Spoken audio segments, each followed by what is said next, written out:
Yeah, I mean, all right, Dad could take the sand, could take the sight of blood, and didn't panic, but his clutch control was diabolical.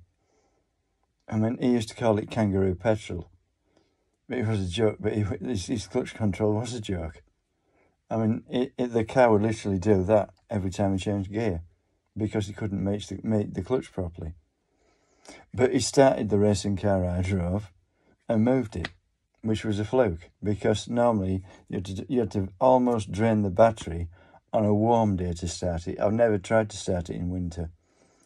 But yeah, because of the lead and lag and overlap of the camshaft, it was very difficult to get petrol into the cylinders. It really should have had an injector, but they just weren't available. And yeah, shortly after that, Weber made carburetor bodies that had injectors in. That would have worked with it, but I couldn't have afforded one. I did think about using the water pump off an old Mini. It was literally a push button pump, and you pumped the water into the jets of the water. Well, what do you call it? I forget now. The screen wash. You pumped a button on the dashboard, and it pumped water into the screen wash nozzles and sprayed it onto the windscreen.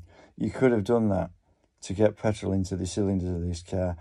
A better idea would have been to take the spark plugs out and just tip a bit into the cylinders. Then it would have started.